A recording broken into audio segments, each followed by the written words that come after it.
Today's episode is sponsored by the Rising Tide Mastermind. The Rising Tide Mastermind is where people just like you get together every week to help each other with issues. Let's face it, issues are hard, so why start from square one when somebody can tell you what they've done with a similar issue? If this sounds like something that's interesting to you, go to scalinguph2o.com/mastermind to see if the Rising Tide Mastermind is right for you. Welcome to Scaling Up H2O, the podcast where we scale up on knowledge so we don't scale up our systems. My name is Trace Blackmore, host of the Scaling Up H2O podcast. And folks, this is episode 353. I am always amazed by being in the mid 300s now. And I remember what it was like when I started out on episode 1 and had no idea if this thing was going to work, had no idea what I was doing in front of this microphone.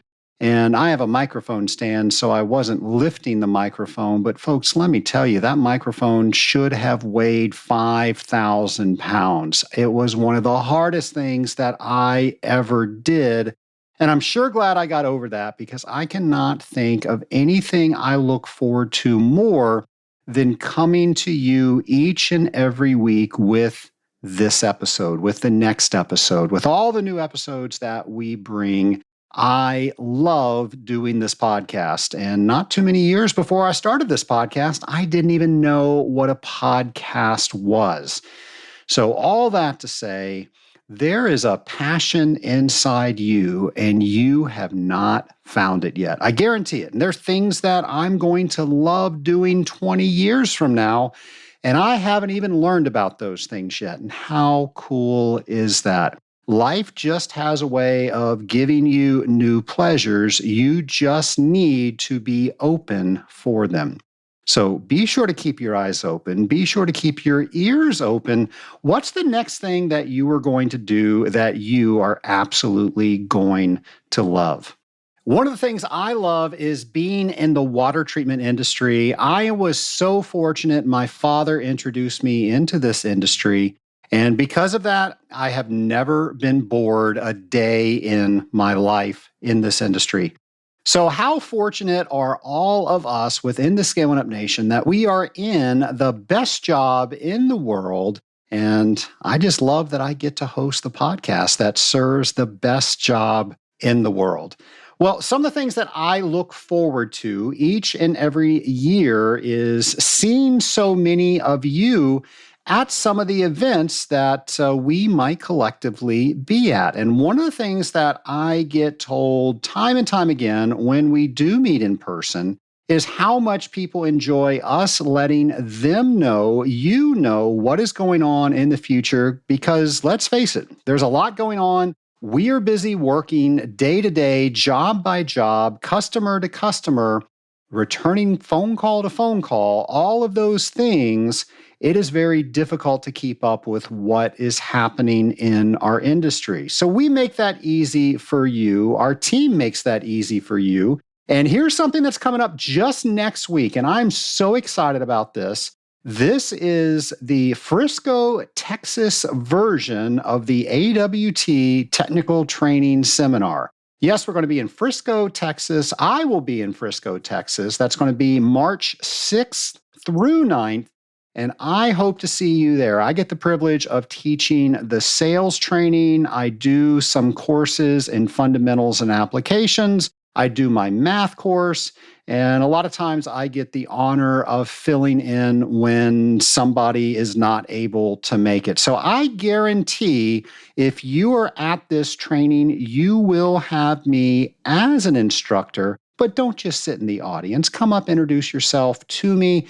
I love getting to meet people within the Scaling Up Nation. So I hope to see you there if you're going to be in Texas next week. And if you're not, maybe you're going to Cleveland, Ohio the following month.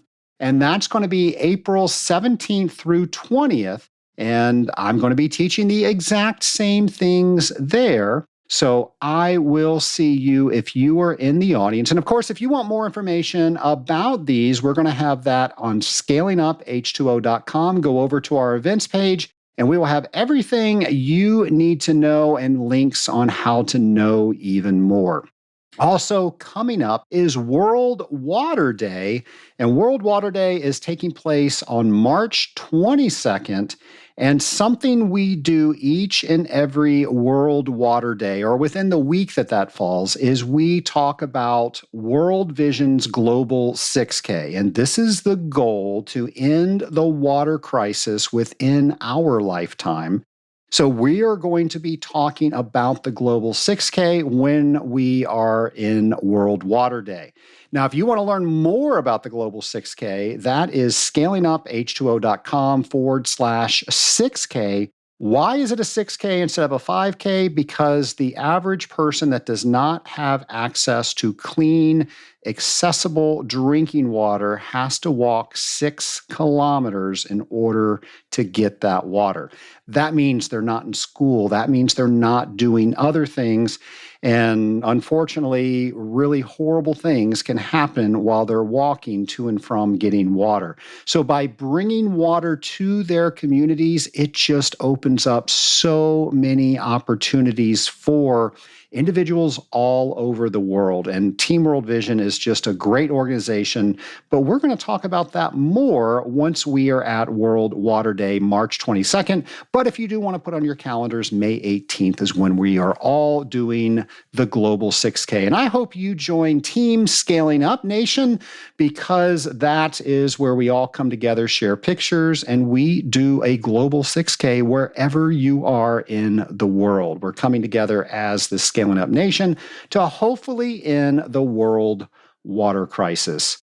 Another conference that's always well attended, and you talk about an amazing trade show. This is the American Boiler Manufacturers Association Conference and Expo in Denver, Colorado, May 1st through 2nd.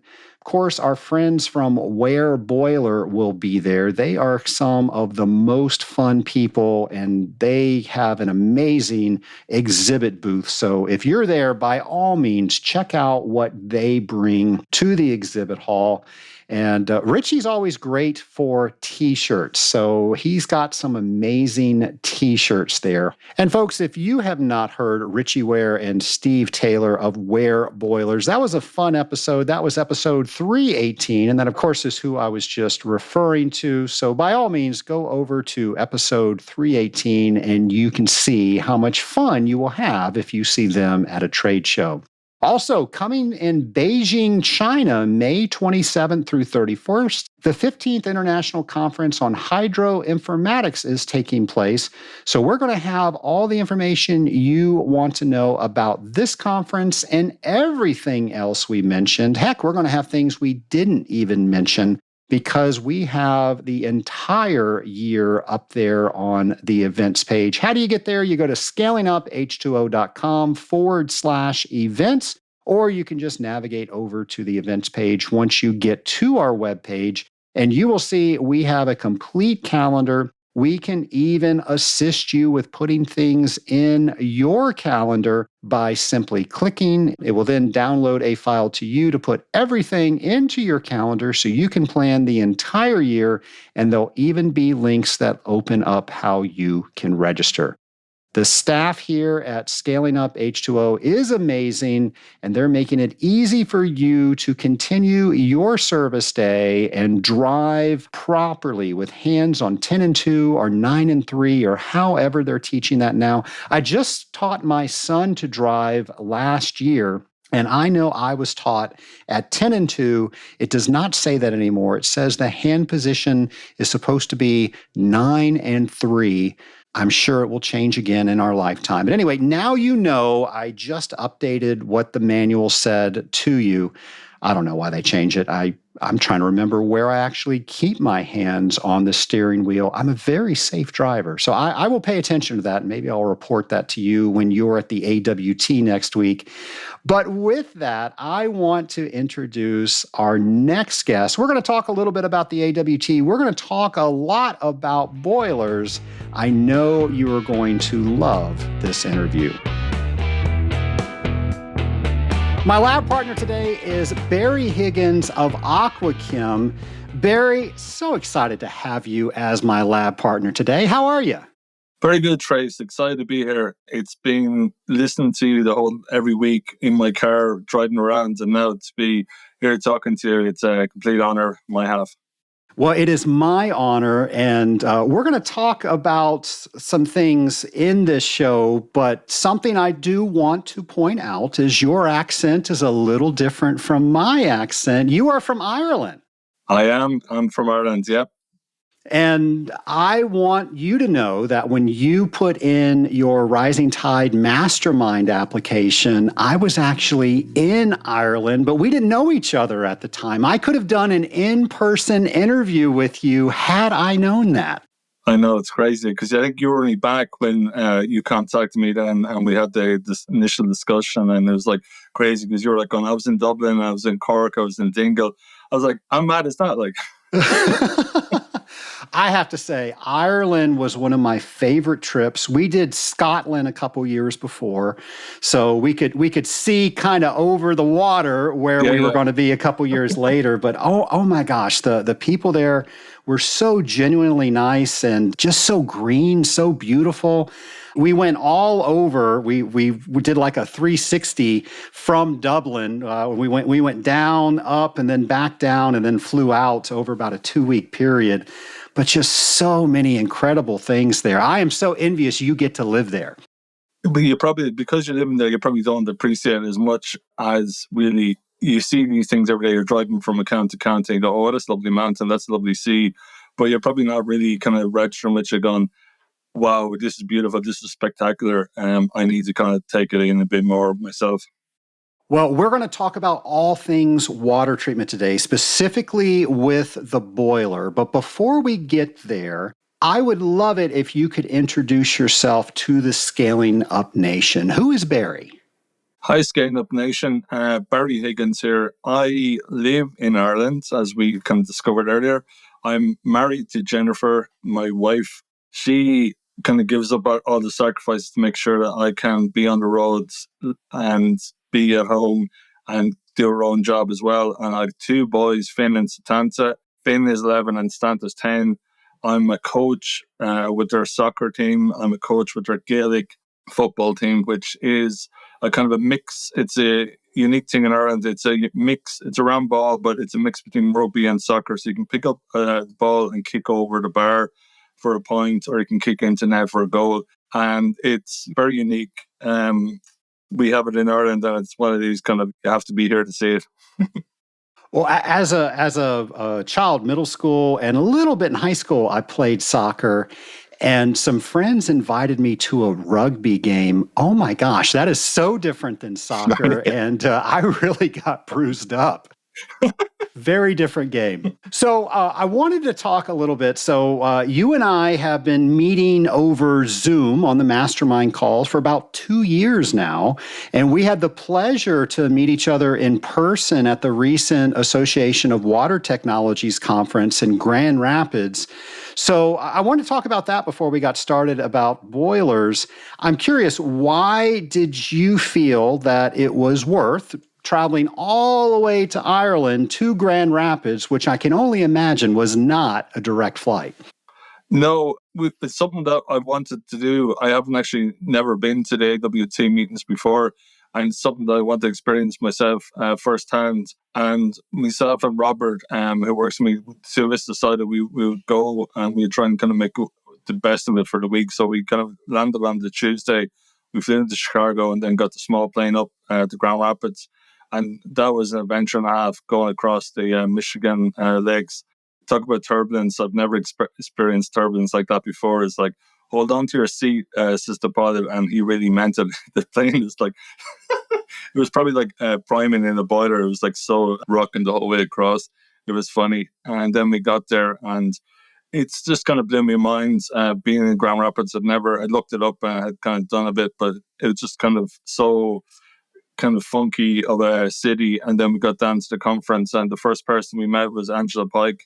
And again, I conversed with Angela through email and stuff. And it's only when you meet her in person and go, "Wow, you are a force," And it's just the what a brilliant lady and woman she is. Like, and Barry, one of my favorite things I think I heard at the entire conference was when you and I ran into each other and you told me you finally met Angela and you said, "Oh, she's Scottish. Everything makes sense now." yeah, it's gas because like when you're on the email, you don't hear people's accents, so like nobody knows where you're from, and it's just like you're conversing in email, and then you meet somebody, and go, "Wow, your accent, you're Scottish." It's funny. So you get to the AWT. It's the first time you've ever experienced it. What was that experience like? It was good. It was kind of, just meeting all the different suppliers, meeting people, and people not trying to sell you. So, which, it's a good thing you're meeting people, and we met loads of people from the mastermind as well. And everybody's just out to have a chat, like, and you're talking to people. And some of these trade shows you go to, and all those people want to do is sell you their wear, and they don't really want to explain what's happening in their industry, what they see the predictions are, and you're getting a really good kind of conversation of different people on how they see the water treatment industry, or how they see the software industry, or how they see their controllers industry going. Like, so it's not just like, "Here's my new controller, will you buy it off me?" There's a really kind of in-depth conversations with people, I found. Yeah, Will you come back? definitely. Yeah, I'm hooked on it now. So it's probably going to be an annual trip for me. Just the jet lag killed me. I just couldn't get over the jet lag the first day, the second day, and by the third day, I just wanted to be glued to the bed. It was like, going, "Please, just give me energy." Let's see, it's about a 5-hour difference you and I have from East Coast to where you are. Yeah, 5 hours difference. Yeah, So that would have been a 6-hour difference, and that's a big part of the day. oh, this is because like even at 8 o'clock in the evening, Grand Rapids time was probably 2 o'clock our time in real time. So, but I'm usually going to bed by 9:30 at night time. So realistically, I should have been going to bed, like 2 o'clock in the day. But then I would have missed all the fun. So Jet lag is real. When we went on that Scottish trip, I can't sleep on airplanes. It doesn't matter how tired I am. I just don't fit in the seat. You and I are both tall. yeah. By the way, I didn't know until I met you in person. It's funny, you see somebody over Zoom for 2 years and you're like, "Oh, I didn't realize you were so tall," because, we're sitting on Zoom. So, but anyway, I can't fit into seats, so there's nothing I can do to make myself comfortable to sleep on an airplane. So, didn't sleep on the airplane. Of course, we get to Scotland, and where we left at night, it's now morning. And we knew we couldn't go to sleep because that was going to ruin our entire trip. And we were doing the most active things that we could do just to stay up. We hiked Arthur's Seat instead of coming back and taking the little trolley to our hotel room. We walked back. And as I told my wife that, "Hey, I'm just going to close my eyes for 5 minutes before dinner," and I woke up the next morning. So anyway, jet lag is a real thing. Yeah. I feel your pain on that. Well, Barry, I wanted to ask, before we get off the AWT, is there anything like the Association of Water Technologies over in Ireland? No, there is in the UK. There's the Water Society, Management Society, and again, it's kind of geared at independent companies. But again, it's not like they don't really do much training. Like, they have got better, and they are putting some training on, and they are kind of getting a bit better at getting back to kind of something like the AWT. Like, the AWT is brilliant for the training, and even their online training, and just general kind of information that they send out and books and stuff like that. But the UK, it's really kind of really more legislated towards Legionella. Legionella seems to be like, if you don't kind of want to know about Legionella, you don't want to be an expert in Legionella, it doesn't kind of seem to want to, kind of, you can't really fit. Like, there is other things, but it's really Legionella and heating and chilled closed systems is the three kind of babies that they kind of really push the whole time. So I think the AWT as a whole it's more industrial centres, more kind of industrial for boilers, cooling towers, wastewater. There's a lot more of that, for sure. I've heard people refer to the Water Management Society as WMSOC. Yeah. Just rolls off the tongue, Yeah. WMSOC. Barry, how did you get into the water treatment industry? Okay, this is, I definitely wasn't born into it. I fell into it. When I was in college, there was a guy, Shane Coleman, who was in college with me, and his father was working for Grace Dearborn at the time. And he'd be talking about, oh, my dad works in water treatment. And I was like, what the hell is water treatment? I had no idea. And I finished college, went to America for a few years, worked in bars, restaurants, came home to Ireland, got a job selling stainless steel. I was out celebrating and I met Shane again. I hadn't seen him in 10, 15 years, 10 years, probably even the last 7 years. And he was saying, oh, my dad set up his new water treatment company and he's got a job in Cork. I was like, no, Cork's too far. Sorry. But he said, give me a number and we'll keep you in mind. And 6 weeks later, I got a phone call to say there was a job in Dublin, would it be interested? I go, oh, I'll come and talk to you, have a go. Went, met them and go, wow, I love this. I love the sound of what you do. So got the job, handed my notice. Old work, the new work that I was already after getting wasn't too happy, obviously, because I was only there 6 weeks and I was gone again. And within 3 weeks, I nearly got sacked because AquaChem had a rule at the time where you can't send anything technical out for 6 months. It's to protect yourself and protect the company. And I rushed, sent something out. The customer went crazy, rang Kieran, the boss, gave out. But it actually turned out it wasn't too far wrong from what he actually needed. But it's just the way I've written it. And the customer's a bit cheesed off that he had to pay 20,000 euros for a chlorine dioxide unit when he thought he was going to get something more cost effective. But it turned out anyway, like it worked out well for me. So I got my 6 months over. I got fully, whatever, probation out of the way. And then 18 years later, I'm still here. So what is the day in the life like for Barry at AquaChem?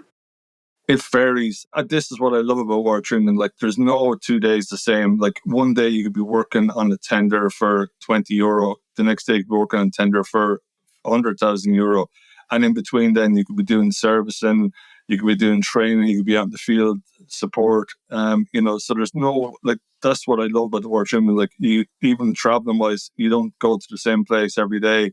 You're meeting different people. You're meeting mad characters. You're meeting people who you would go the extra mile because you know that they are passionate about their business and their plants and like, they care about it. Like, so you kind of, want to row in behind them and help them as well. So yeah, I don't know. It's just there. That's what I love about it. It's just a variety of it. Like, there's never the same happening all over again. I couldn't agree with that more. And you mentioned characters. I'm thinking back at some of the customers that I still know, and they need to make movies about these people. It's like you cannot make characters like this up. And I'm sure everybody has the story about that one guy. I mean, nice as he could be, but he's just a character and how he talks or whatever. So our job is never boring if you do it right. Agree with that? Oh, 100%. Yeah. And you have to be always learning and you have to be always kind of like pushing the boundaries. I describe it like MacGyver because you have to be like trying to fix stuff that mightn't even be broke yet, but in your head, you're kind of going, if this goes wrong, what do you do here? And you're doing chemistry, physics, maths, Irish, English, you're kind of, people correct you for saying stuff and you send a report and go, I don't like the way you wrote that report. Could you take that out maybe? Or, that sounds a bit harsh. And, but it's the truth. Yeah, I can't imagine a better industry. Barry, I wanted to ask, a couple of months ago, you all put out a social media post, and our executive producer, Corinne, who does an amazing job on the Scaling Up H2O podcast, she saw it and thought it was one of the most comprehensive but yet simplistic ways to look at a boiler. And I thought we would talk about boilers using that post as a guideline. Yeah, perfect. Yeah, well, I can't take all the credit for that. Laurie O'Donoghue, who works in our marketing department, this is Laurie's beautiful skill as well. She's able to take very technical stuff and do a lovely curated drawing and put everything together. And even though it's still very technical and still loads of information in it, she just has this beautiful knack of making everything look simple, but yet it's still all the nuts and bolts are there about it. Well, Scaling Up Nation, we're going to have this drawing, this PDF on our show notes page. So you can go on scalinguph2o.com and go to this episode, and we will have all of that there. We're going to talk around it. The thing I like about it is it's almost as if we just opened the door to a mechanical room. We walked in, there's the boiler, and now you took us through each different part of a boiler and some top items that we need to check for. So, Nation, if you'll just follow along in your mind's eye, you just walked into a boiler room, and Barry, you just walked into a boiler room. What's the first thing you go look at? Pre-treatment and the water, the source of the water. Where is your water coming from?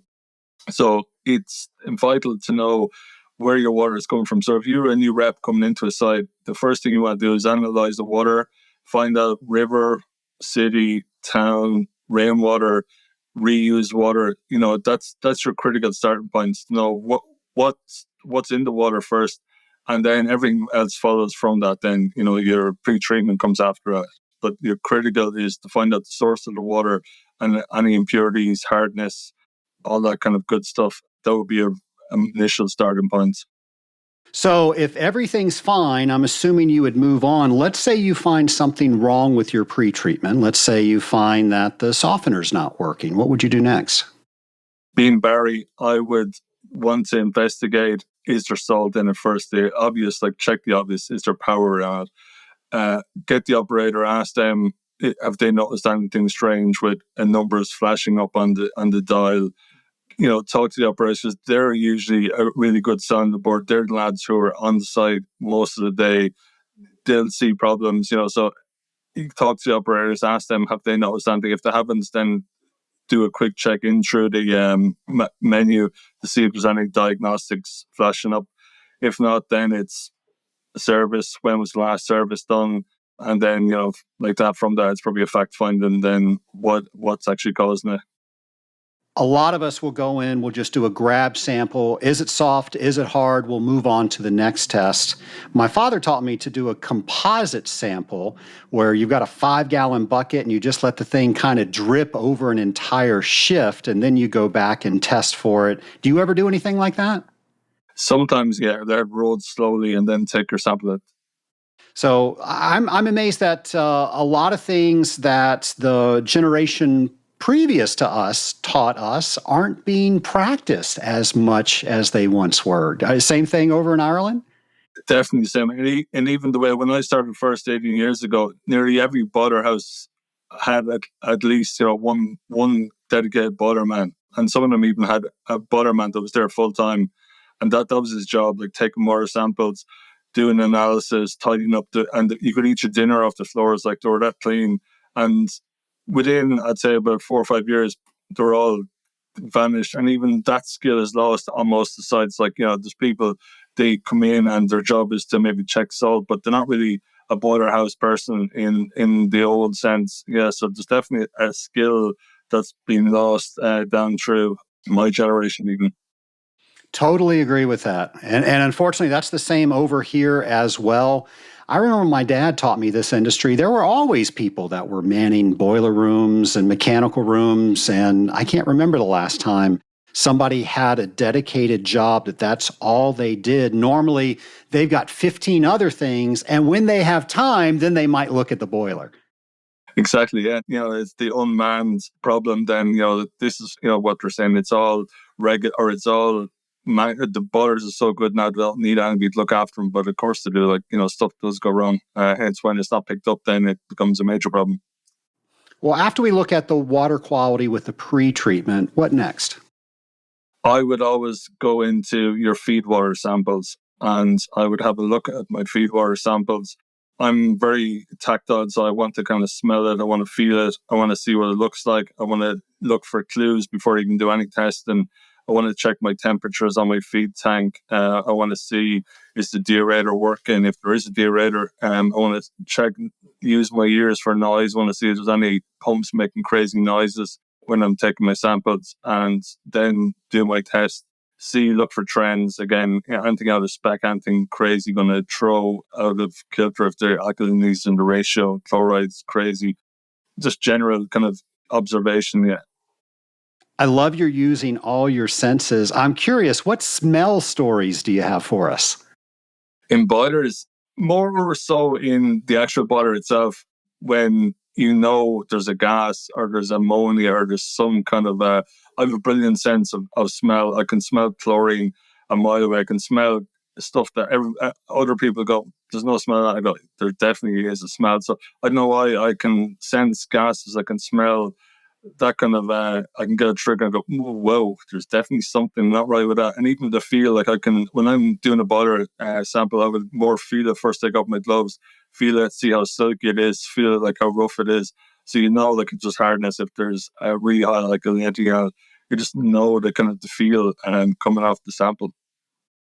James McDonald came on one time and he did a segment on the 5 senses being used in water treatment. And I'm pretty sure I shared this story back then, but I remember I was working at the company my dad was working with, and they had invited me to come down and really learn the lab and how that worked. And I was working in the lab, and somebody out in the field called in, and I was in my early 20s at the time. So I just wanted to prove myself. That's the only thing I cared about, was proving myself. And he said, there's something wrong with this product. So I knew what to do. I grabbed the retained sample, I ran all these tests, and I couldn't find a thing wrong with it. Of course, what I should have asked was, well, what do you think is wrong with it? Why are you actually calling me? So finally, I called him and I asked him, and he said, well, it just doesn't taste right. I don't know what to do with that, but he had this QC that this person would actually stick his finger on a drum of chemical and taste it, and he said it didn't taste right. I advised him not to do that anymore, and I went on to my next task. So maybe not so much taste in this industry, would you say?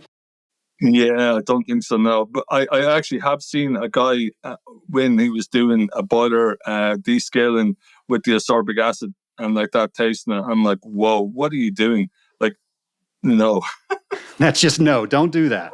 So Scaling Up Nation, public service announcement. If you are using taste as one of the things that you are testing your water treatment wares with, just stop. Don't do it.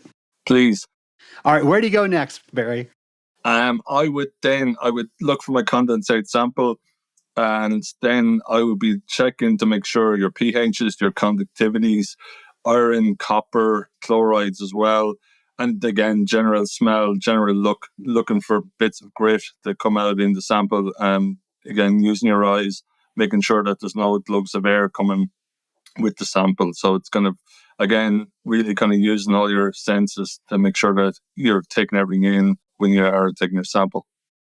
So you would check for chlorides in a condensate sample to see if you're getting any sort of carryover. Let's say you find it. What do you do next? So you're onto the boiler itself then. And sometimes, because the way steam works, as you know, like you're kind of taking a snapshot in that one moment in time. So you check your boiler and it's actually okay. You go, there's something not adding up. But then you go to talk to the plant manager and they're running a batch at the moment. So that means then that there's condensate is slower coming back in the system. So then you know, like there's a time lapse. So then you're able to kind of pinpoint that potentially an hour or 2 hours ago, you were having a surge in the boiler. And because they were able to, some place they were able to go and they were able to track it, they were able to go back in and look at the BMS system and check to see their pressure on the system and go, oh, we were actually right. We did have a spike. So it's kind of more than getting them to know what the pressure is in the boiler and getting to know what loads they're using and is the boiler undersized, oversized. So all these little clues that you're looking for. We have a problem over here where people think they're saving energy, so they'll turn their boiler down or off, and then all of a sudden they need to do a run, so they get it up as high as they possibly can, as quick as they can, and of course that's causing surging and priming, and we're sending all sorts of boiler water into the system because there's that vacuum that gets created there. How should an operator keep their boiler during low load periods? And if they get a sudden demand, what should they do? I would say, yeah, you're better off keeping it at the pressure that it needs to be at, keep it under load, and then letting it go off nice and slowly, building up. Because priming, is the boiling shaking inside the boiler, and then that potentially could turn into foaming, or as you said, then you have water hammer in the system. So it's kind of, you want to try and avoid major kind of, like everything else, it has to have some control on it. So if you're letting it go yin and yang and up and down, you've lost that control. So you want to try and take the control back. So the control would be, you probably, when you work it out, you're actually not saving any money by turning it off, starting again, dirty cycle, dirty steam going off. So it's better off to have a control, and the control would be to keep it under pressure. Yeah, my dad always said boiler water should be in the boiler and condensate should be in the condensate line. And if you find boiler water in the condensate line, there's a reason for that. And 9 times out of 10, it's the boilers not being operated properly. But 9 times out of 10, we will always get blamed first. Yeah, it's your chemicals. Trace, you put too much alkalinity into this boiler. It's always too much alkalinity. That's what everybody says. Nothing got to do with the 7,000 conductivity in the boiler, but that's a side note. So let's go back to the condensate. So you said you always check for metals like copper and iron. What do those things tell you? Again, if you, like most hospitals, even some food factories in theory should all have stainless steel, but some of them over the years with issues and problems have put in copper. And so, like when your steam cools down, you have your H2O, and then you have, when alkalinity, you have high alkalinities in the water, or even any alkalinities, the two of them are going to combine in your condensate to form carbonic acid. And then that carbonic acid, it can be very mild and weak, and you mightn't even notice it because it wouldn't affect the pH too much. But when obviously there's a high load of alkalinities, the higher the carbon dioxide is, then the carbonic acid becomes an issue, because then the pH can be down at 4.5, which is lovely acid running around your steam system. And if you've got copper, mild steel, it's going to eat them, it's going to groove them. And then you're going to see, I've got a mad spike here in my copper levels. What could be causing this maybe? I remember I was 17 years old. My dad took me out on an inspection that they actually cut out some sections of condensate. And he showed me, and he used the term, it looked like an inchworm just burrowed its way through the bottom of the condensate line. And I'll always remember that image. And he asked me, he goes, why isn't it on the top? Why is it on the bottom? And at the time, I couldn't answer, but now we know, hey, that's gravity. That's where the water is. That's where the carbonic acid is. So you're testing to make sure that those metals are staying in the pipe and not liberating out into the water. Yeah, exactly, because you don't want the metals going into the boiler and then becoming plating out on the metal, especially copper, because then you're going to get galvanic corrosion.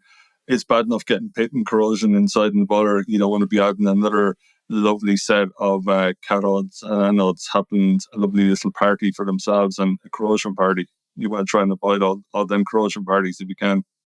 Barry, in the condensate lines, there's a steam trap, and hopefully the steam stays where the steam stays and the condensate stays on the opposite side. Occasionally we get leaks. What's your favorite way to test for that?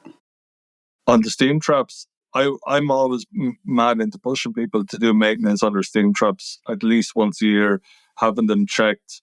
The amount of money that they can save on energy by having their steam traps in good condition, as opposed to fouled, not running, letting pure steam life back, letting the wet condensate back, not taking all the gases out, like doing the proper job that they are. And it's a very simple process to do, but some customers just don't see the real benefit. They think, I bought a steam trap 20 years ago and it's perfect and there's no whistling noise. No, that's the way that it's meant to work. So and I have actually got a very funny joke about steam traps. I'll tell you, will I? Please. Yeah. How do you stop a runaway steam boiler? How do you stop a runaway steam boiler? With a steam trap. There we go. I'll get Sean to add a sound effect to that one. It's more of a dad's joke. I love it. That's awesome. So with that, we're talking about condensate, talking about steam traps.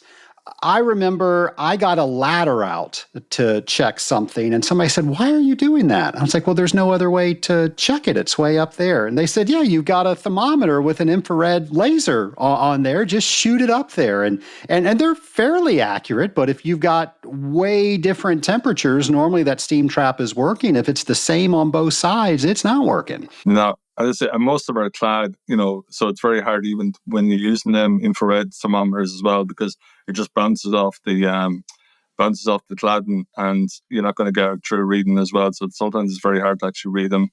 Well, I guess some of ours aren't as insulated as they should be, and maybe that's why it works over here. So there we go. We need to learn from Ireland and do more insulation over here in the States. Then we got to get that ladder back out. Yeah. All right, Barry. So now we're moving on into the boiler. What are you looking for? In the boiler, again, you're looking for smells. You're obviously not going to try and taste it on this occasion. You will feel it. You'll be looking for how hard it feels, how silky it feels. You're going to be running your test. If you're using sulfide, you want to be checking your sulfide, your phosphate. If you're using a phosphate, you're using a coolant. You want to be looking for different ratios with your P alkalinities, your M alkalinities, your OHs. You want to be checking TDS and making sure that you're within the manufacturer's recommendations, your chlorides as well. So you want to be able to look at your numbers through from your makeup water, through your feed, through your condensate, and make sure that they all kind of tally up and that you're not getting a crazy spike somewhere. And again, this holistic approach, looking at the whole. Normally, like we're using the AquaChem service system. So the beauty of that is once you set it up with your controls, each time you go in, you're able to put in your input, your data, and you can look back on you can see the last 3 results. So it's perfect. You can go, wow, yeah, last time was actually a problem as well. So you're not trying to guess, and you're not going back to the old papers, rummaging around. So it's a very useful tool as well, that you can physically see your results in front of you and what the kind of the gaps was, or what the problems were the last 3 times as well. Trending data is so important, especially during seasonal shifts where, how did it look last year? And are we doing the exact same trend as last year? And then maybe we can do an improvement. Maybe we can talk to the operator, get them to actually operate the boiler in a more preferred manner. Maybe we can add something so when it goes from one season to another, we adjust a chemistry. Maybe that's something that we do. But we all know that because we're looking at trends. And so many people just look at what they have in front of them. And that's a limited viewpoint. Don't you agree? Absolutely, yeah. It's like the whole point of doing the test is that you're trying to get data points and then improve, for a customer. Customers paying you to be their eyes and ears, and they're experts on site. So you want to go above and beyond and just not come in and test. You want to be able to show them, look, you're wasting money here, guys, or you're saving money here. And then that account becomes your account, because somebody else just can't come in and I'll offer 10% reduction. The customer goes, no, actually, I'm very happy with the service AquaChem are giving me, and they're actually helping me save money. Whereas you guys are just going to come in, cut them by 10%, but not actually do anything for me. So customers see that value when you try and put that extra effort in to try and help them, and it pays for itself in the long run. I love that, because I preach that so many times on this podcast. If you're not telling the customer the value that you bring, a lot of times they're not going to see that because they're busy doing so many other things. So it's fine. Toot your own horn. Let them know all the great things that you do. But more importantly, let them know why you're doing it for them and what it means to them. But saving money for customers, really, is it, or making friends? I don't know. Yeah, customers, it's just my nature. I want to help people, and I want to kind of solve problems. I love solving problems. And if I can see a problem, solve it, and if it costs the customer money today, but he's going to get a return on investment very quickly, I think it's a win-win for everybody. Yeah, it's kind of, I don't really have one in particular, but that would be my general way of going about the day. Barry, you brought up the service report. So a lot of people will just send an email service report. What's the proper way to go through a service report with a customer? You have to meet them. You have to explain to them what you're finding and how they can improve it. And the same way, if the site are doing their own daily tests and weeks, there's no point in having just a black and white sheet and then filling out. They have to have controls, and they have to have what to do if these controls are out of spec, like action points. So take these 4 items and you will get it back into spec. Like, so if your TDS is up at 7,500 and they're not doing any blood, and they're just going, oh, well, Barry will be back in 30 days. We need for him. 30 days is too long. So we'll try and train the people, bring them along with us on the journey. And the whole thing of knowledge is key. You're better off empowering people and showing them, giving them documents on what to do if this thing is out of spec, and how they can, so sometimes I see people and they go and they'll test the steam boiler and they'll find the alkalinity is 400 or 4,000 or, for argument's sake, and they'll start trying to pump down. And then they might get called off and they forget to do the rest of the boilers. But the real problem is that the TDS is crazy and they haven't actually gone and done the rest of the test and go, all right, just turn down the alkalinity pump. That's my problem solved. And then they come back a few days later, or somebody else comes back a few days later and does it as well. So it can become foolhardy then as well. So you need to have a plan. You need to have an action plan of what to do if stuff is out of spec. Earlier, you mentioned e-service reports. There's so many programs out there where we can have our customers log into the same system that we're using. So now their data becomes part of our data. Is that something you do as well? Yeah, we try and encourage all our customers, because I kind of sell it as a tool to them, that it's having remote monitoring without having remote monitoring. Like, they're actually physically doing the test anyway, so they're putting in and we get alerts, so we can set up alerts to say, if this is out of spec, please do this. If that's out of spec, please do that. And again, it's a kind of beds and braces for the customer as well, because they know that somebody's watching them and helping them with their water treatments when we're not there. Just the other day, we were looking over some operator logs and we saw that the readings just weren't making sense. All of them were off and they were consistently off.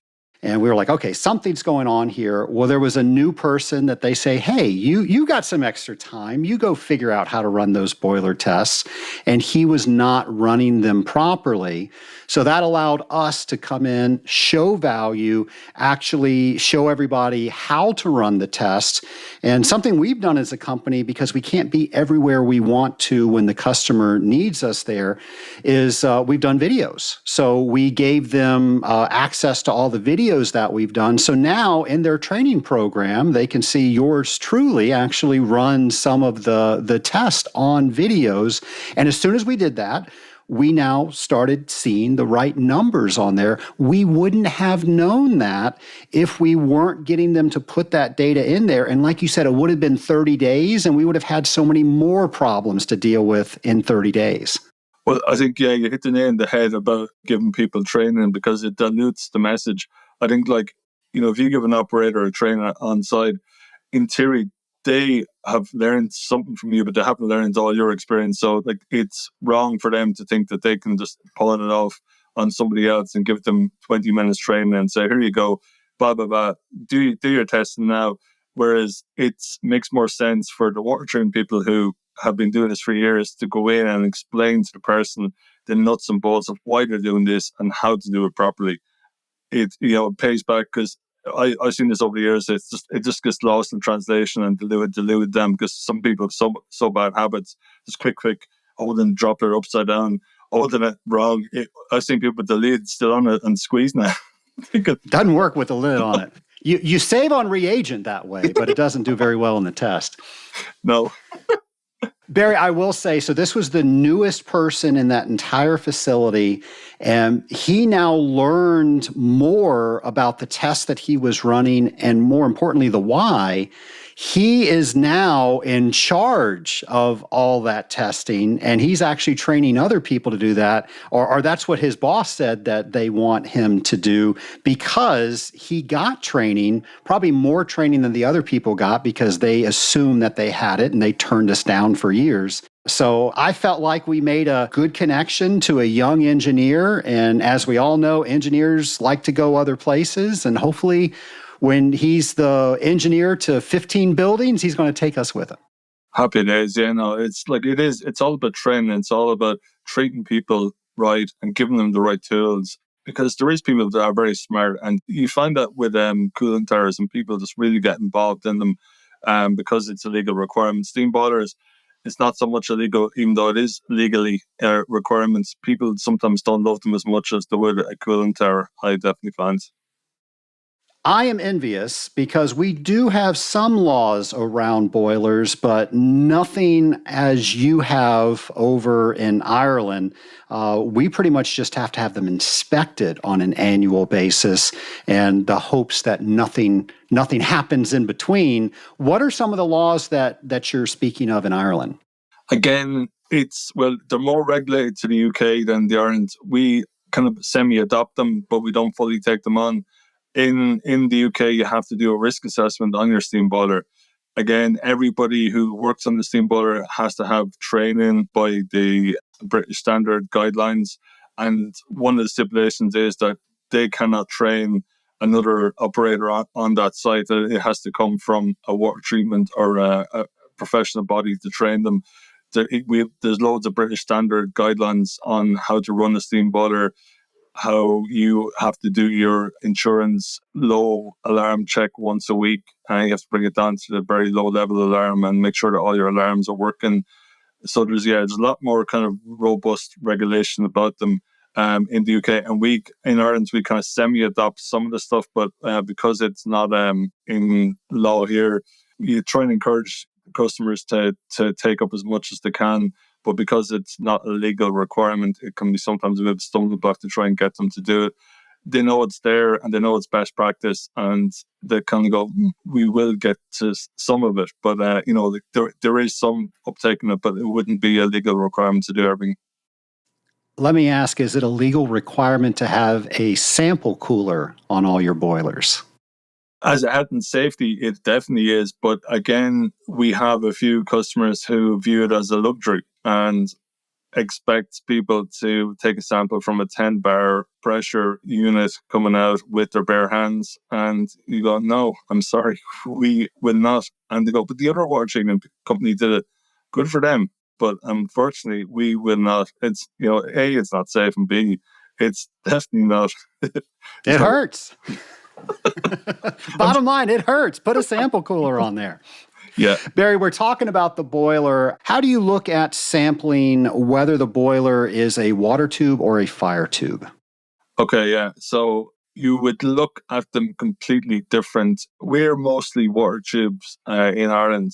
There would be a few fire tube, but it's mainly water tube. And again, so you go by the British standards.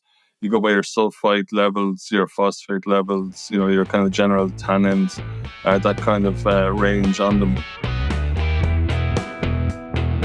Nation, I am so glad I met Barry a couple of weeks ago, and I know you enjoyed that interview, and I know you cannot wait for part 2. Well, unfortunately, you are going to have to wait until next week, and we will bring part 2 with Barry Higgins to you on that episode. You'll just have to wait. Part 2 is just as good as part 1.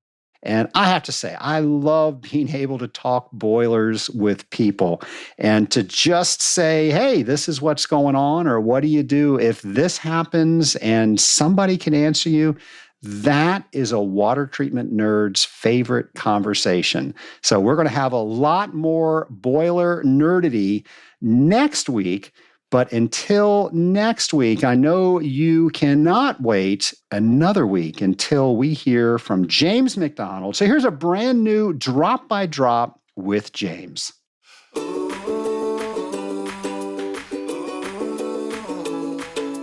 Welcome to Drop by Drop with James, the podcast segment where we wonder, explore, think about, imagine, and learn industrial water treatment. You guessed it, drop by drop. Together. This week's episode is a challenge for you. I challenge you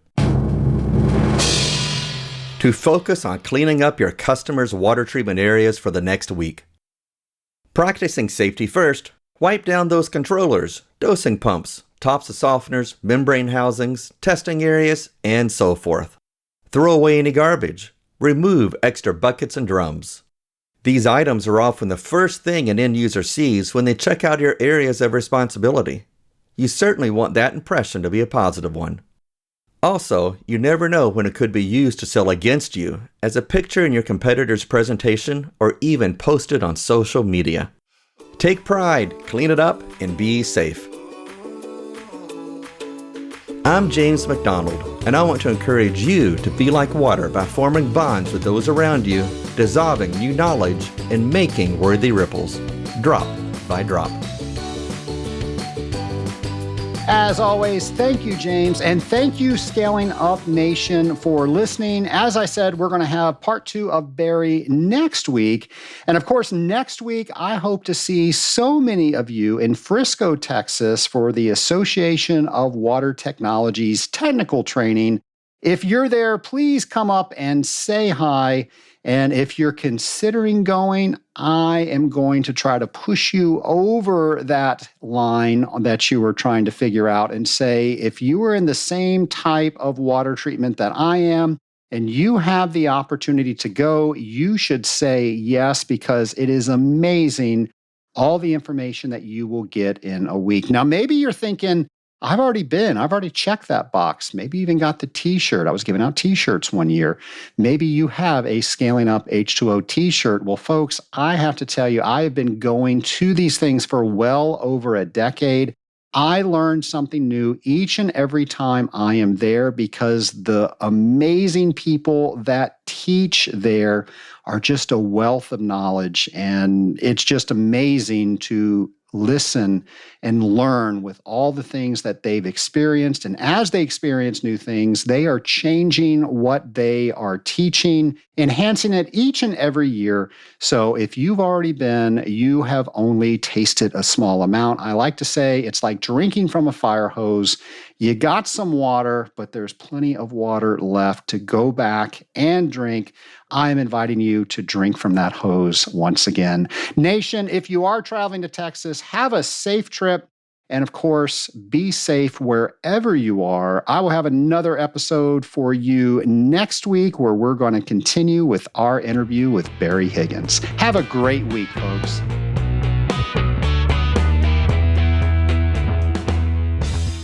Scaling Up Nation, I believe there are so many potential CWTs out there, but they just haven't sat for the exam. And I know that that is a daunting exam. I remember when I told people I was taking it, and I was so worried that there would be people that knew if I did not pass it. And I truly believe it's that fear that so many people don't even sign up to take the exam. Well, I am here to help, because we built a course designed to build your confidence so you can sit for that CWT exam and prove to the world your excellence in this industry. Go to scalinguph2o.com/CWT prep. Once again, that's scalinguph2o.com/CWT prep, and start building that confidence to take your exam today.